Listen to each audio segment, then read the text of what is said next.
Hello, this is Steve, Dichroic Glassman. Gotta put a new kick on the angle of some of this videos I've been doing, especially lately. Seems to be migrating in a direction here, and I want to start spouting off this way about a certain idea I've got. Anyway, here's part of it, the intro, I guess. This is my... Well, let me back up even again. A lot of times people would ask me in the past, when I had a gallery or a studio or a store, what's one of my standard size windows sell for? Or what size is one of your standard windows? And I gotta tell you, there really is no standard size window. Because what's standard to Pella is not standard to Peachtree or Stanley or Anderson windows or your windows or mine or and the thousands of other artists. What's a standard size window? I mean, you might as well ask a musician, what's an average song like? What you know, and the guy's going to say, what genre? I mean, how fast? You see where I'm going with this thing. Anyway, a standard size window starts with you. So what I'm going to mention here is kind of an idea that maybe you get some value out of it. And that's the whole point of all these videos, is not just to show me off, but in the idea of showing off what I make and do, I'm sharing it with others so that you can take off in your own ideas and designs. We're going to make a standard size window because I'm going to use an old record album as my template. I make all my patterns on poster board, or a majority of them. So the idea is you take a lead pencil, you trace around the record album, you get a standard shape. And let's just see what a record album is. A record album is 11 3/4. Well, once you add the edging around it, it's going to be a little over 12.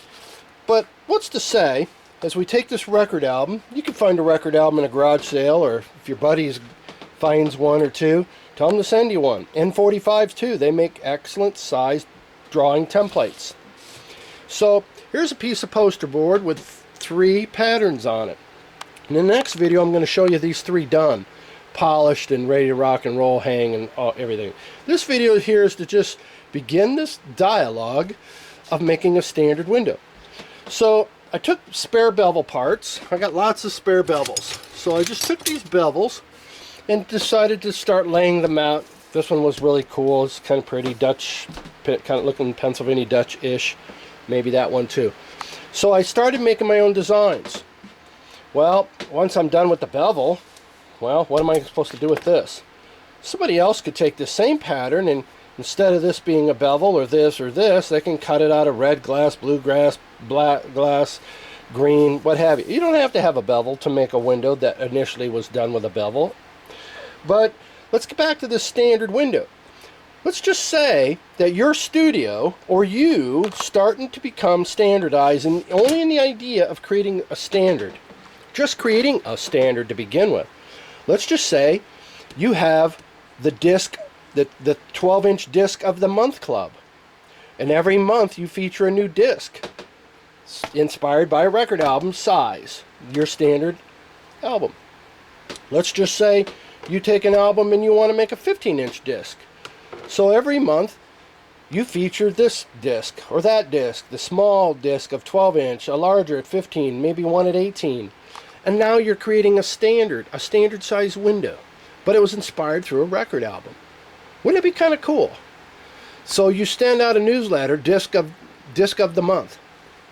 And maybe somebody will sign up. And for $100 a month or $200 a month, automatically they get one. If they believe in you and they start collecting your stuff as the disc club, maybe you can start an idea of starting this disc club.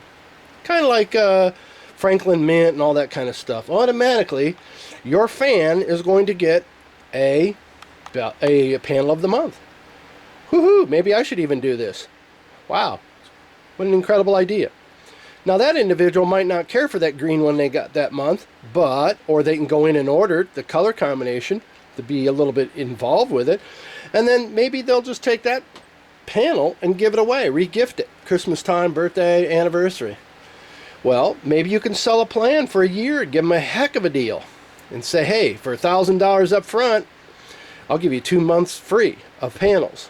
You get the money to work with.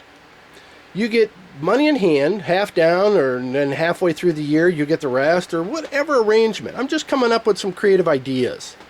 But let's just say it could happen like that. That slick, that easy. Wow. This is a 12-inch panel, which technically you can get anywhere from $75 to say $125 for a disc. Is that an idea that you might want to think about? Well, I think it is. I might even incorporate this somewhere on that very idea. And another thing I want to mention in all my videos that I really want to put out there is I want to start working with people, with other artists. What can I do for you with what I do, my abilities, and my dichroic applications? Could you work with me and design me some sacred geometry windows and I'll give you some dichroic bevels? Or could I be doing some cuts for you, or sell you some of my glass, or this or that, or we could trade? What can we do for each other, creating a stained glass community or an artistic community? What if you're a designer and you can design me? My specialty is crop circles and sacred geometry. But let's just say that you love drawing them, never made one. If you can draw them and you want me to make you a couple of these discs and you make my drawings, can't we work with that? I think we can. So I want to really start pushing this idea. We'll just call this, well, what will we call it? Look for the title. I'm going to try to come up with a title name because I want to refer to this video a lot instead of saying it over and over and over again. But I really want to start working with people. I have a friend, her name is Sandra, a beautiful Latino lady, woohoo, and she does mandalas. I'm going to approach her the same way. What component can I make and sell her? Dichroic or squares or my scrap glass, and we can work out a mutual benefit, a collaboration or a trade-out. What could we do amongst us if somebody became a clearinghouse? What if I did this on YouTube and created a channel? Stained glass trades amongst us. Whatever. You get the idea. I'm looking for that kind of cooperation where we can create this fabric, this network of linking together, merging, joining, collaborating, and who knows, maybe I'm going to move to your area and we're going to become business partners or whatever, collaboratist. Who knows how this is going to look in a new paradigm of marketing and business that's coming. But it seems to me the only way we can exist is if we work this out with each other. Like I like to tell people, Joe Montana never caught his own football. It took somebody to catch the ball that he threw to make them both mutually exclusive. And I think at this point, us as stained glass artists need to do the same thing. I really do, honestly.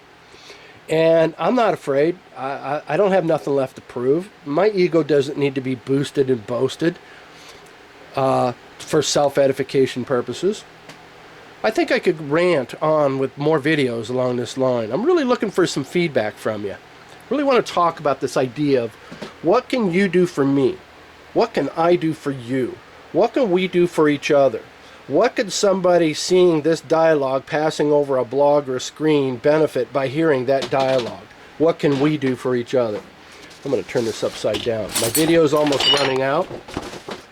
Here's what that looks like right side up. And here's what that one looks like right side up.